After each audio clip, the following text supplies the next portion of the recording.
more than me, but I'm standing in just before you is just because of NCF. NCF यानी कि national curriculum framework. उसमें क्या होता है, वो ये बताता है कि आप कैसे कैसे बच्चों को पढ़ा सकते हो, कैसे कैसे अपनी पर्सनालिटी अपलिफ्ट कर सकते हो। That is being told in NCF 2005 या किसी भी करिकुलम में ये लिखा होता है। आप फॉरेन एजुकेशन को बेटर मानते हो? एवरीवन, ये है एक्सेप्टेबल फैक्ट है, चाहो ना चाहो आप सभी मानते हो, ठीक है, हम भी मानते हैं, ठीक है। बट माय डियर, जो फॉरेन एजुकेशन सिस्टम में है ना, वो आपके NCF में है, पढ़ के देख लेना एक बार, you will get the difference. But if you are not read that, आप जितने भी एक्सपर्ट हो अपने सब्जेक्ट में, जो कि होंगे आप, ठीक है, वो मिस आउट हो रहे हैं। If you are not feeling yourself to be happy कि जब भी कभी कभी पढ़ाते हो आप, ठीक है, और या कभी कभी कोई टास्क हो जाता है आपको थोड़ा मिसिंग लगता है, तो वो NCF मिस हो रहा है। 2+2=4 पहले भी पढ़ाया जाता था, आज भी पढ़ाया जाता है, आपने भी पढ़ा, फ्यूचर में भी पढ़ाओगे, ठीक है। ओनली डिफरेंस क्या हो जाता है, आप जी जान लगा के आज पढ़ा रहे हो ना बच्चों को, है ना, सारा स्किल ट्राई करते हो, because private job is very difficult, ठीक है, और टीचर की तो सबसे ज़्यादा डिफिकल्ट होगी, ठीक है। पढ़ा रहे हो ना, पर फिर भी क्यों मिसिंग हो जाता है, वैसा आउटपुट आता है, रिजल्ट नहीं आ रहा ना, तो दैट इज NCF पढ़ो आप। I will request you to the authorities also, आप गूगल कीजिएगा, NCF PDF लिखिएगा, आ जाएगा डॉक्यूमेंट की file,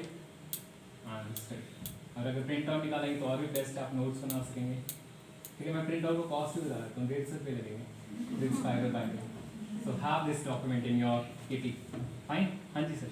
Sir, I have read it in the B.Ed full my course. हाँ, B.Ed में सभी ने पढ़ा होगा। Yes sir. हाँ, And that you have to आपको मतलब बच्चे की क्रिएटिविटी इंक्रीज करना। हाँ जी, हाँ जी, हाँ, वही कि वही। बच्चा इस चीज, आपने जैसे बोला 2+2=4, हाँ, बट उसको सिर्फ ये रटाना थोड़ी है कि हाँ, 2+2 वही 4 वही है। वही उसको वो समझाना है, समझाना है, उसको वही फील आए तो। कि ये इस चीज के लिए। वही तो मैं कह रहा हूँ ना, कि देखो यहाँ पर 100 टीचर्स में भी हो यहाँ पर, या पूरे पैन इंडिया में हो या वर्ल्ड में 100 टीचर्स हो, पर कुछ कुछ टीचरों को आप कहते हैं ना, हम याद रखते हैं। क्यों रखते हैं? Because there are certain examples, उन्होंने out of the box think किया होगा। कोई आप एग्जांपल्स बता सकते हो आउट ऑफ बॉक्स? जो हम डिस्कस करेंगे NEP का बेस है, क्योंकि NEP चाहती है विजन हम देखें, क्योंकि नेगेटिविटी तो हम हर एक चीज में निकाल सकते हैं, सारे अगेंस्ट है कि NEP कुछ ये कर रही है, नथिंग। पॉजिटिव साइड देखो, बहुत अच्छा करेंगे। 12 बन गया फॉर्मूला, ठीक है। आप पूछ रहे थे, कौन पूछ रहे थे? तो ऐसे बनाओगे ना तो याद करने की जरूरत भी नहीं। 3+2+, नर्सरी से शुरू हो जाए ना, फिर बांधते रहना कैटेगरी। और अगर कैटेगरी में भी कंफ्यूजन होगा, कई जगह ये भी लिखा हुआ है 3+2 5, हाँ ये चलता फॉर्मूला, ठीक है।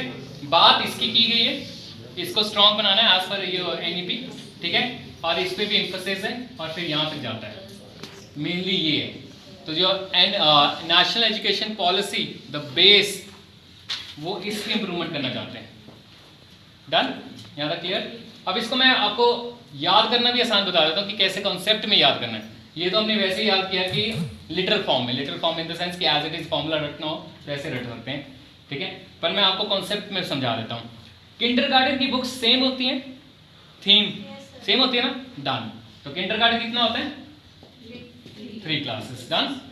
1 और 2 की सेम होती है। 1 में थोड़ा वो चेंज होता था, करिकुलम या सिलेबस हम यूज कर लेते हैं वर्ड, तो 1 और 2 में चेंज होता है थोड़ा, ये सुनो। 1 और 2 का थोड़ा सेम होता है, क्योंकि 3 में लैंग्वेज लैब आ जाती है, या फिर वो आता है आपका साइंस एंड सोशल स्टडीज आ जाती है, क्योंकि यहाँ तक EVS चलती है। तो 1 और 2 का सेम हो गया, तो 3+2 डन। 3, 4, 5 सेम चलता है, फाइन। 6 में थोड़ा सीनियरिटी आ जाएगा। अगर ICSE में चले तो 6 में वो डिवाइड बाइफरकेट ही कर देते हैं सब्जेक्ट्स को, ठीक है, तो वो 6 से होता है। 6 to 8 एक चलता है। 9th में हमारे पास सिलेबस आता है, 9th and 10th का सेम होता है, तो अब क्या है कि 9th to 12 कंबाइन हो गया, तो इजी है ना। अब ये कॉन्सेप्ट था समझने का। अब बुक्स भी कभी खोलोगे ना, लाइक मतलब वैसे उस तरह हिसाब से सोच के कि ऐसे होता है, तो आपको बुक्स भी ऐसे दिखेंगी, फाइन। तो अब कॉन्सेप्ट में और लिटरल फॉर्म में दोनों में समझ आ गया, है ना। तो इस तरह से अब चेंज क्या है NEP में वो देखते हैं। तो ये क्लासेस तो पहले भी एग्जिस्ट करती थी, उन्होंने तो वैसे कैटेगरीज डाल दी हैं, ठीक है। अब चेंज क्या है, जो ये क्लास है, ठीक है, ये आई है गवर्नमेंट स्कूल में। अब इन क्लासेस को गवर्नमेंट स्कूल में क्या कहा जाता है? LKG UKG को एलिमेंट्री तो ये होती है। Very good, that is the word, anganwadi. Anganwadi बोलते हैं ना LKG UKG को, बिकॉज उसके बाद क्लास 1 है, ठीक है। तो ये हो गया। तो उससे पहले क्लास आएगी अब गवर्नमेंट स्कूल्स में, मतलब गवर्नमेंट्स भी सपोर्ट करेगा या गवर्नमेंट इनिशिएट करेगा इसको, और इसका नाम उन्होंने रखा है